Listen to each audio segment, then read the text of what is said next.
So what I want to say is Ed Rendell has been there for us. He's supported us.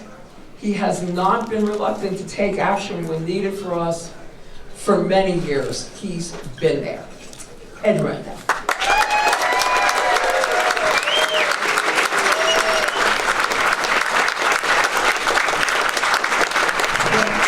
Good evening, everyone. I know you've been standing listening for a while, so I will be brief, as my successor, John Street, used to say, no matter how long it takes. I will be brief. Well, I just want to say a few things.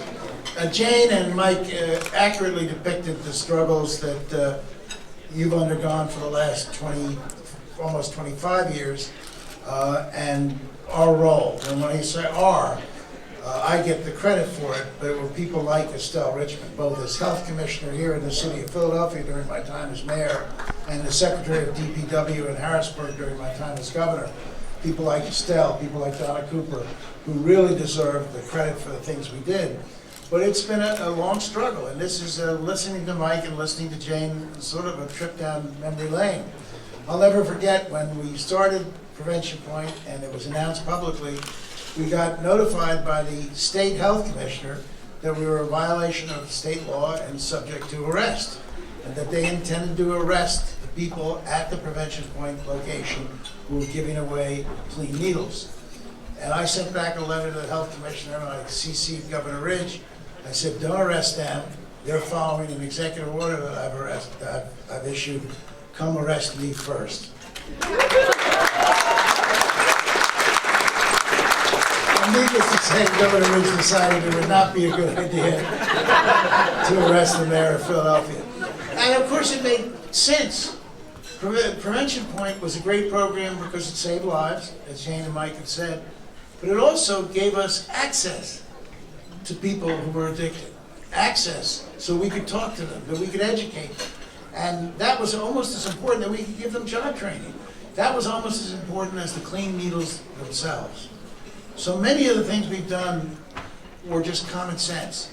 And Mike and Jane talked about showing up at events.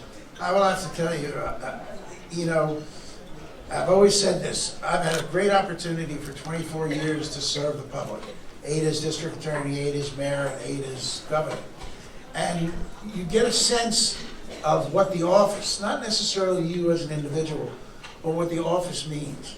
And I made it a point as governor, as I did as mayor, to go to as many LGBT events as possible, particularly the parades, because the parades always were subject to harassment along the route. And to me, especially when I would go to Allentown, or I would go to Harrisburg, or I would go to Pittsburgh to march in the parade with the marchers.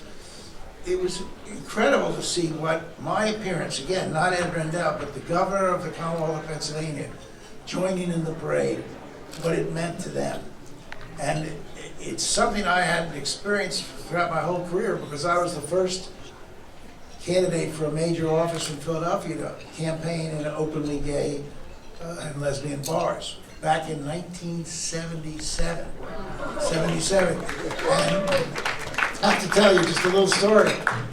Of course, when I campaigned in the bars, nobody noticed, and the press, we didn't send out press releases. But then I was elected. I was the district attorney-elect, and in early December, this priest, this wonderful priest from San Francisco, who had been a symbol of helping the LGBT movement, was coming to the DCA club to be honored. And the community asked me to show up, and I said, sure. And we drive up, and all of a sudden we see an ABC Channel 6 news van. And I knew the cloak of anonymity was not going to be available yet for me. And I thought about not showing up, and then I thought, I'm showing up. So we get there, and the reporter was a wise guy. He positioned me with my back to the dance floor, because he wanted to get gay couples dancing together in the shot.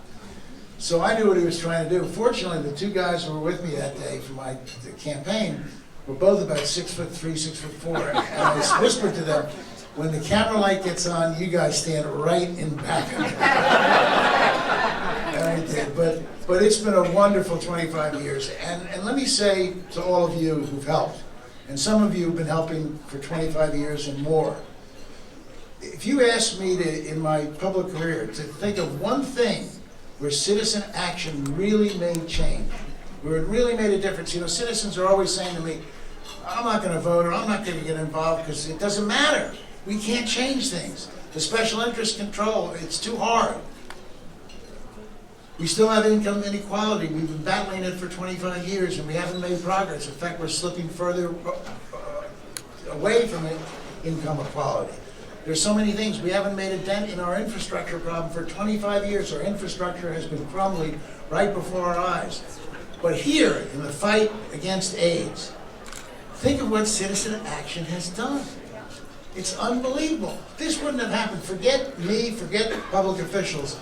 If it weren't for all of you, if it weren't for the Jane Scholls, if it wasn't for the Mike Marsicos, if it wasn't for tons of people, Mark Siegel and Malcolm Lazen, tons of people who led the movement here, none of this would have happened. It wouldn't have happened nationally. But citizen action forced the government to take a good, hard look, and it forced the government to act.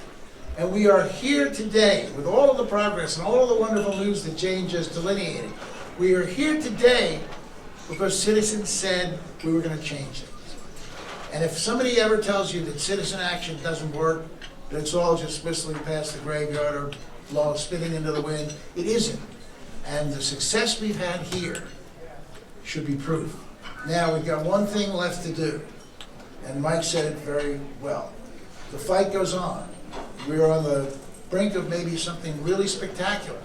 We are at the brink of making sure that 10 years from now, that we don't have these dinners, that we don't have these fundraisers, that there is no need for them. No one has a fundraiser to raise money to fight polio anymore. And believe me, when polio was rampant, people would never believe that. But we're going to put these dinners, we're going to put Jane Scholl out of work.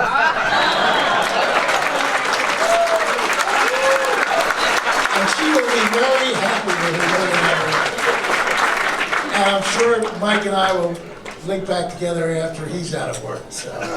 But in any event, so thank all of you for coming tonight. There's still some silent auction items that need to be bid on. Remember, you're getting something good in return and you're doing wonderful things. Thank you if you've been involved in this fight before. Thank you if you're a newcomer to this fight. Let's keep fighting because we're in the 7th inning and we're winning. We're winning. We just got to close out the game and we can do it. Thank you all very much.